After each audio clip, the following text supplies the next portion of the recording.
नेपालीहरूको अब नुर गिर्न नदिने हिसाबले म काम गर्ने हिसाब किताबमा अघि बढेको छु। र सर्वप्रथम म तपाईँहरूलाई एउटा कुरा के भन्न चाहन्छु भनेदेखि 2046 साल पछि नेपालमा प्रजातन्त्र आयो, बहुदलीय व्यवस्था आयो। बहुदलीय व्यवस्था आइसकेपछि देशमा भएका उद्योग धन्दा कल कारखाना त्यो 2046 पछि सबैभन्दा बढी समय राज्य सत्तामा नेपाली काङ्ग्रेसले राज्यारोहण गरेको थियो। त्यो तपाईँहरूलाई सर्वविदितै छ। त्यसमा तपाईँहरू कतिजना जन्मिनु भएको थियो होला, कतिजना जन्मिनु भएको थिएन होला र कतिजना तपाईँहरूको सिनियर पत्रकारहरू जो पुरानो पत्रकारहरूलाई बुझ्दा पनि हुन्छ होला, नभए पुराना रेकर्डहरू निकालेर हेर्नुहोस्। 2046 सालपछि 2060 सालसम्म नेपाली काङ्ग्रेसको अधिकांश सत्तारोहण भयो। त्यो सत्तारोहणको पालामा देशमा भएका उद्योग धन्दा कल कारखाना सबै बेचिए। तपाईँहरूलाई म यो स्मरण गराउन चाहन्छु। यो खास गरेर जब उद्योग धन्दा, जब नेपाली काङ्ग्रेसको हातमा राजनीतिकको सत्ता नै हातमा गइसकेपछि गिरिजाप्रसाद कोइराला जो त्यतिखेरका सम्माननीय प्रधानमन्त्री हुनुहुन्थ्यो, उहाँको र त्यतिखेर कृष्णप्रसाद भट्टराईको जहिले लुच्छाछुडी, जहिले लडाइँ झगडा हामीले अहिले नेपाल कम्युनिस्ट पार्टीको लडाइँ जस्तै त्यतिखेर देख्नु परेको थियो। र त्यो हुँदाहुँदै पनि देशमा भएका उद्योग धन्दा कल कारखाना बेचिएपछि तपाईँको हाम्रा युवाहरू, यो देशमा रोजगारी बन्द भयो र हाम्रा युवाहरू, हुनहारी युवाहरू चाहिँ विदेश पलायन हुन बाध्य भए। हरियो पासपोर्टको खेती मौलायो। दिनको अहिले त डाटाले भन्छ दिनको 3000 युवाहरू विदेश पलायन हुँदैछन् वैदेशिक रोजगारको लागि। र मैले मेरो व्यक्तिगत मेरो उसले निकालेको डाटा होइन, आज पनि तपाईँले हेर्नुहोस् 10+2 भन्दा माथिको पढाइ नेपालमा हुँदैन। तपाईँको सालको झन्डै 1 लाख भन्दा बढी विद्यार्थी 10+2 देखि माथि पढ्नलाई बाहिर जाने बाध्यता भएको छ। र जुन हिसाब किताबले उद्योग धन्दा कल कारखाना बेचेर जुन हिसाब किताबले मान्छेहरू बाहिर गए, रोजगारी बाहिर गयो, आज तपाईँले इन्डिया र भारतको ठुल्ठुला सहरमा र साउदी कतारमा गरेर झन्डै 1 करोड नेपालीहरू बाहिर छन्। त्यो स्थिति सिर्जना भएको छ। त्यसले गर्दाखेरि तपाईँको मेरो भनाइ के हो भन्दाखेरि त्यो युवालाई यहाँ ल्याउनु पर्यो र हिजो बेचिएका कल कारखानाहरू हामीले फिर्ता ल्याउनु पर्यो र ती कल कारखानाहरू चलाएर हामीले नेपालमै रोजगारी सिर्जना गर्नु पर्यो। मेरो मूल उद्देश्य त्यो हो र हाम्रो पार्टीको मेन लाइन पनि त्यही हो, एमालेको। अब हामीले उद्योग धन्दा यही देशमा गर्नुपर्छ, हाम्रा युवाहरूलाई रोजगार यहीँ दिनुपर्छ, युनिभर्सिटीहरू यहीँ बनाउनुपर्छ। तपाईँले एउटा दुःखको कुरा 137 वटा नर्सिङ कलेज बन्द भए, तपाईँहरूले नै लेख्नुभयो। 150 वटा नर्सिङ कलेजमा 137 वटा नर्सिङ कलेजहरू बन्द गराइए, मेडिकल कलेजहरू बन्द गराइए। हुन त तपाईँहरूले भन्नुहुन्छ होला यसको पनि मेडिकल कलेज छ भनेर। मैले विद्यार्थी लिएर पढाएको छैन। मेडिकल कलेज नेपालमा बन्द गर्दाखेरि, नेपालमा नर्सिङ कलेज बन्द गर्दाखेरि फाइदा कसलाई हुन्छ? आज ब्याङ्कमा लिक्विडिटी क्राउन्स भयो। त्यो कारण के हो भन्दाखेरि सबैभन्दा बढी ठुलो कारण भनेको देशको युवाहरू पलायन हुने, देशमा विद्यार्थीहरू सबै पढ्न बाहिर जाने भएपछि सबैले पैसा लिएर गए। सबैले पैसा लिएर गइसकेपछि देश खोक्रो भयो र नेताहरू पनि पैसा लिएर जाने, जनताहरू पनि पैसा लिएर, विद्यार्थीहरू पनि पैसा लिएर जाने, नेताका छोराछोरी सबै विदेशमा बसेर पढ्ने। तपाईँले माओवादीदेखि लिएर सबै नेताहरूका हेर्नु होला, सबै नेताहरूका छोराछोरी, आफ्ना छोराछोरी सबै London, America, New York, Denmark, Europe, Australia छन्। सबैले पैसा लिएर गएका छन्। यहाँको पैसा अन्त लिएर गइसकेपछि त हामी त त्यसै पनि रित्तो भयौँ। र आज ब्याङ्कमा लिक्विडिटी प्रब्लम हुनुको कारण र ब्याङ्कहरू, संस्थाहरू नचल्न सक्ने अवस्था भएको कारण त्यो हो। त्यसको असर कहाँ पर्यो भन्दाखेरि अब तपाईँहरूले जो अहिले विज्ञापन लिनुहुन्छ नि, तपाईँहरू पत्रकारहरूलाई पनि त विज्ञापन चाहिएला नि त, विज्ञापनले चल्नु होला नि त। तपाईँहरूले पनि अब विज्ञापन पाउन छोड्नुहुन्छ, हामीले पनि केही गर्न सक्दैनौँ। यो त हाम्रो त चेनमा पार दिएको हो। त्यसले गर्दाखेरि हिजै मात्रै नेपाली काङ्ग्रेसका महामन्त्री गगन थापाज्यूसँग डाक्टर गोविन्द केसी गएर हाम्रो सम्माननीय प्रधानमन्त्रीसँग एउटा सम्झौता गर्नुभएको छ। 7-9 बुँदे सम्झौता गर्नुभएको छ। अब यो देशका उद्योग एउटा त 2046 सालभन्दा उता नेपाली काङ्ग्रेसले सबै उद्योग धन्दा बेचेर सिध्यायो। अब अलिकति मेडिकल कलेज र 1-2-4वटा 28वटा जति ब्याङ्क छन्। अब यी पनि सिध्याउने हिसाब किताबको जुन सम्झौता गरेका छ हिजो र गएर हिजो त हाम्रो पार्टी अध्यक्ष केपी शर्मा ओलीलाई पनि बोल्नु भएको छ। अब गरिबका छोराछोरीले नर्सिङ पढ्न नपाउने भए, डक्टर पढ्न नपाउने भए, हिजो 3 दिन अगाडि सम्झौता भएको छ। महामन्त्रीज्यूले लिएर गएर सम्झौता गराउनु भएको छ र त्यसले गर्दाखेरि हामीले के बुझ्नु पर्यो भन्दाखेरि सबैभन्दा ठुलो कुरो यी अस्ति कमलादीको एउटा कार्यक्रममा हाम्रा गगन थापाज्यूले के भन्नुभयो भनेदेखि एउटा कम्युनिस्टको कार्यकर्ता उभिन्छ अनि उद्योग धन्दा कल कारखाना बेच्यो भनेर भन्छ। अनि हामी सुनिरहेछौँ। हामीले 46 सालदेखि 52 सालसम्म हामीले कति कल कारखाना उद्योग धन्दा बनायौँ यो देशमा भनेर चाहिँ उहाँले भन्नुभयो। त्यसको जवाब दिनुपर्छ भन्नुभयो। म तपाईँहरूलाई तथ्यसहित भन्छु, यो तपाईँहरू राख्नु होला। यसमा छ कति उद्योग धन्दा कल कारखाना 46 सालभन्दा पछाडि बेचेको, यो त्यतिखेर निकालेको पत्रिकाको डाटा हो। यो तपाईँहरू राख्नुहोस्। यो डाटा राखेर हेर्नुहोस् कुन कुन कारखाना कसरी बिक्री भयो, यो तपाईँहरू राख्नुहोस्। यसमा छ। र मान्छेले ढाक्नु हुँदैन, ढाक्ने पनि सीमा हुन्छ। लगभग ती त ठुला कारखाना, ठुला साना गरेर 500वटा कारखाना बिक्री भएका छन् देशमा। आजभन्दा 30 वर्ष अगाडि हाम्रो देशमा गोरखकाली टायर बन्थ्यो। तपाईँलाई थाहा छ होला नि गोरखकाली टायर भनेर विज्ञापन सुन्नुभएको थियो नि। आज कोही कहाँ गयो गोरखकाली टायर? भिरकुटी कागज सुनिन्थ्यो होइन? कोही कहाँ गयो भिरकुटी कागज? बाँसबारी छाला जुत्ता कारखाना होइन? कहाँ गयो? कसको पालामा सकियो? टरी बस कसको पालामा सकियो? एमालेको पालामा त सकिएको होइन। एमाले त अहिले 3.5 वर्ष सरकार चलायो। एमालेको पालामा धरारा बनियो, रानी पोखरी बनियो, दरबार हाई स्कुल बनियो र हजार बाटाहरू शिलान्यास भए। र एमाले त अझै पनि के भन्दैछ? युवाहरूलाई यहीँ रोकौँ, यहीँ रोजगारी सिर्जना गरौँ, युनिभर्सिटी यहीँ बनाऊ।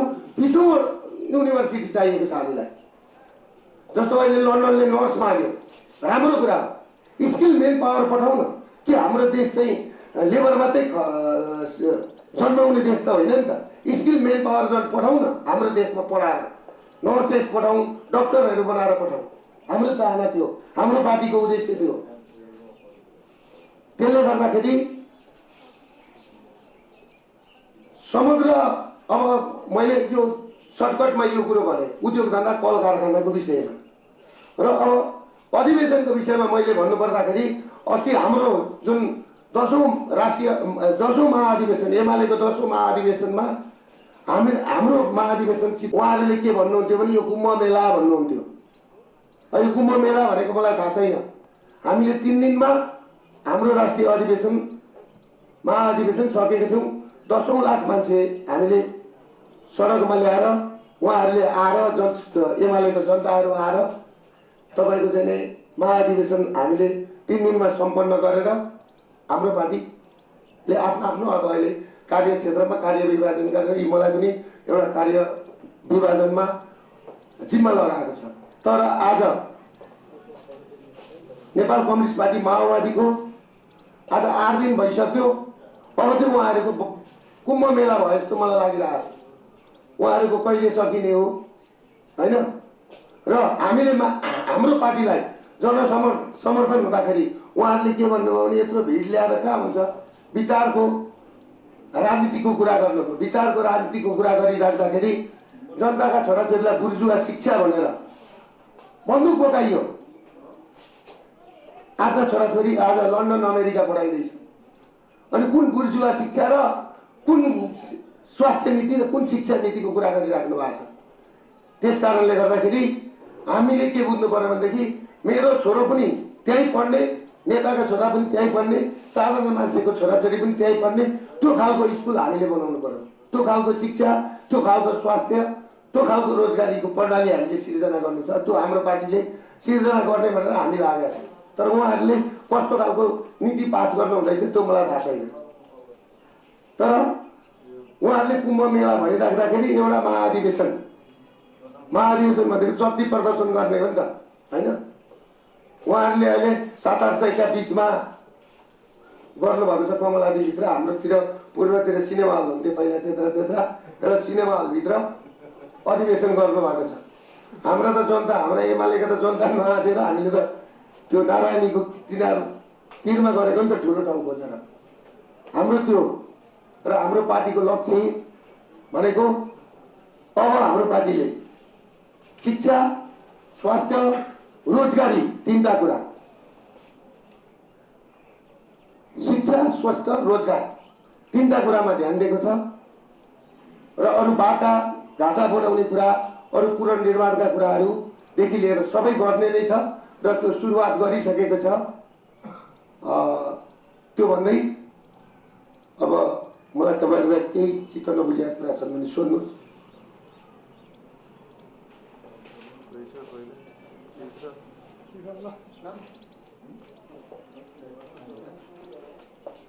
के छ भने तपाईको आफ्नै मेडिकल कलेज कतिवटा बन्द हुने अवस्था छ?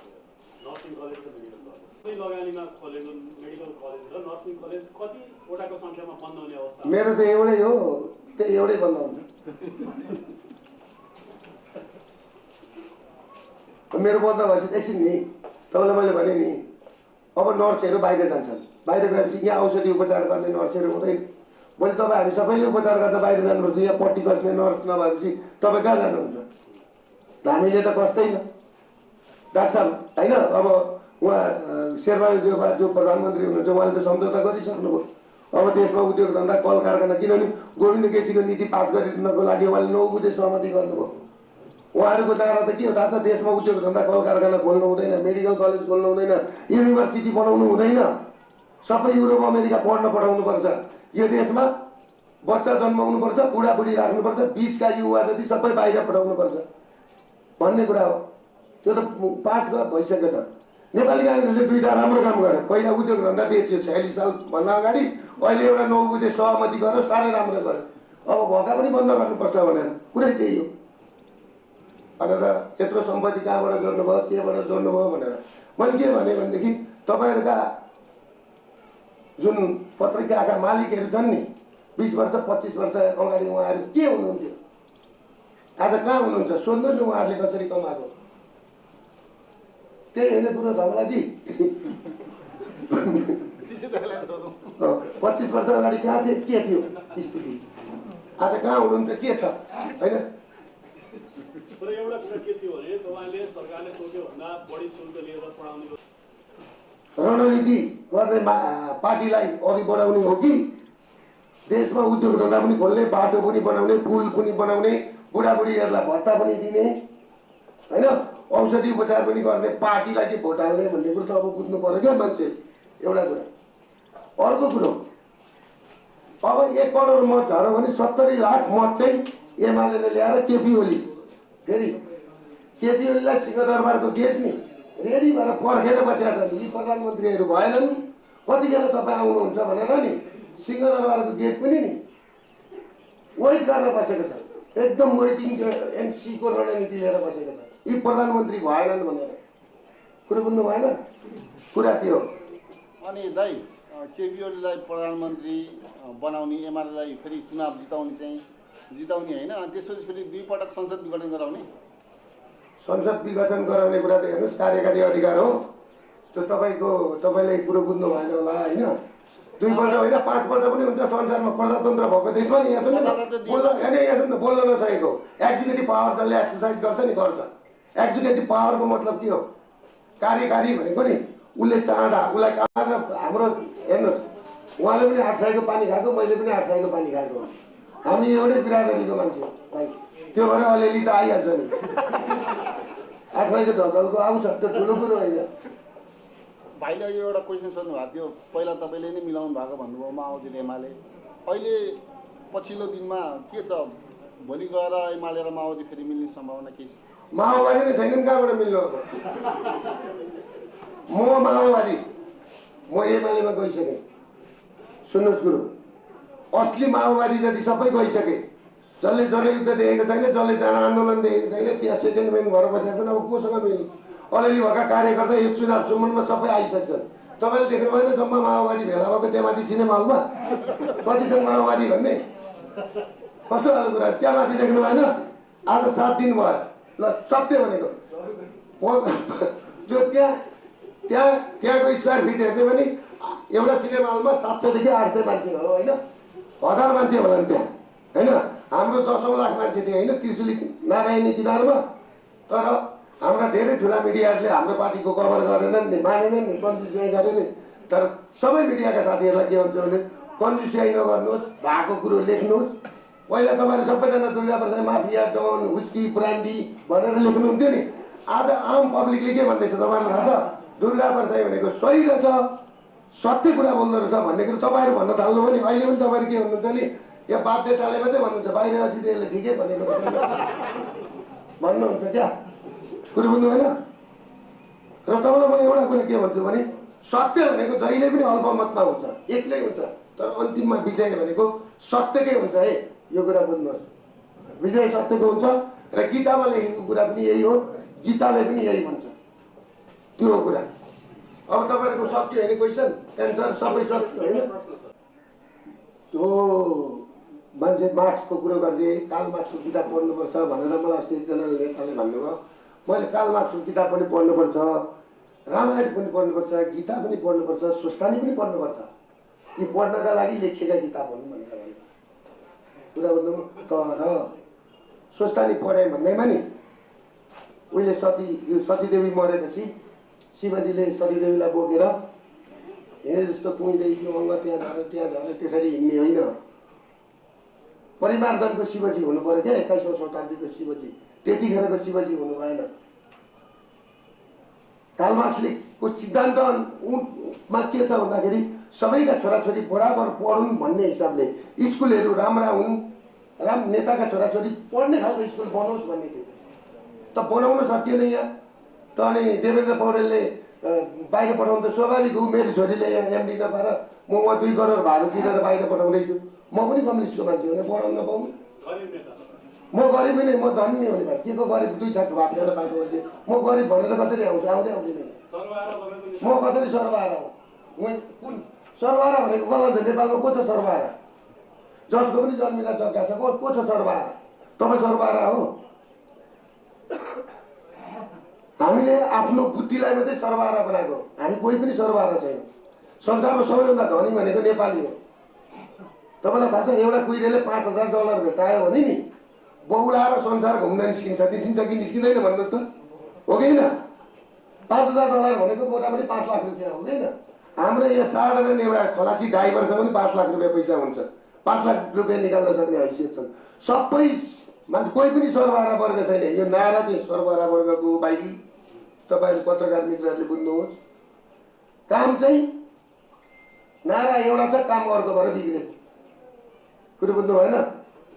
र तपाईँले एउटा कुरो बुझ्नु भएन, व्यक्तिगत स्वतन्त्रता पनि हुन्छ होला नि त लोकतन्त्रमा, हुन्छ कि हुँदैन? पढाउन पाइन्छ कि पाइँदैन? जस्तो देवेन्द्र पौडेलकी छोरीले 22 स्कलरसिपमा नाम निकालेर पढेकी हुन्, त्यसरी खेद्नु त हुँदैन नि त। बुझ्नु पर्यो क्या पहिला। तपाईँहरू जान्नु न, पहिला उहाँको सर्टिफिकेट हेर्नुहोस्, प्रुफ चाहिँ भन्नुहोस्। यहाँ फलाले लग्यो भन्ने हो त्यसैकै यो त उयो धौलाजी रामकुमारजीले भन्नु त्यो स्वाभाविक कुरो हो होइन? त उहाँले त्यो बजेट कटाएर त्यो सिँढीमा सुत्ने मान्छेलाई बनाइदिनु नि त। उहाँ हुनुहुन्छ त अहिले सक्दिनु, त्यो गर्दा भइहाल्छ नि। चित्त नबुझ्दाखेरि भएकै छ नि है? त्यो भन्नै पर्दैन, त्यो त नर्मल कुरा हो नि। आफू शक्तिमा बसी त्यही भएन केपिएलले यो बिगाएर त्यो बिगाएर भनेर उहाँ जानुभएको होइन? उहाँले गर्दा भइहाल्यो नि त। सजिलो कुरो छ त्यति, त्यो ठुलो कुरै होइन। त्यही त भ्यू टावरलाई चाहिँ होइन, भ्यू टावर चाहिन्छ, इफेल टावर चाहिन्छ, सबै टावर चाहिन्छ। देशका विकास पूर्वाधार हुन् कि। तर एउटाले गरेकोमा अर्कोले त्यसमा एउटा काम गर्दा भयो नि त। तपाईँको उहाँहरू किन यस्तो जाडो छ होइन? जाडो छ नि तपाईँ उहाँहरू किन एयर कन्डिसन गाडी चढेर हिँडेर आउनु नि होइन सबैलाई गर्ने त्यो टाइपको कुरा गरेर हुन्छ भने त्यो टाइपको काम गर्दा भयो नि होइन जनताको नेसेसिटी हेर्ने कि आफ्नो निर्वाचन क्षेत्र हेर्ने भन्ने कुरा गर्नुभयो होइन केपी शर्मा ओलीले निर्वाचन क्षेत्र हेर्नै पर्दैन नि केपी शर्मा ओली आफ्नो निर्वाचनको मान्छे हो नेपालको प्रधानमन्त्री भएको मान्छे तपाईँले पनि बुझ्नु भएको रहेछ क्या केपी शर्मा ओली भनेको देशको प्रधानमन्त्री सबै देशकै मान्छे हो नि के त्यहाँ तपाईँको चाहिँ एउटा भ्युटारसँग लगेर नजोड्नु न अर्को त्यही भएर अहिले अरू केही गल्ती गरेका छन् कि त्यसलाई मात्रै गल्ती देखाउनु भएको कि तपाईँले अब यो यहाँ के आयो अस्ति त उसले भन्नुहुन्छ त हाम्रो के भन्छ झाँक्रीजीले नै भन्दै हुनुहुन्थ्यो त धरहरा बनेकै रहन्छ भनेर भन्नुहुन्थ्यो त बनेको थिएन भने किन उद्घाटन गरेको त त्यो धरहरामाथि बनेको थिएन भने कसरी मान्छे पुगिरहेको छन् त्यहाँ पब्लिकले जान पासेन होइन पब्लिक त अब जाला नि त टाइम लाग्ला नि त मिलाउनु पर्ला जान्छन् नि त कुरो बुझ्नु भएन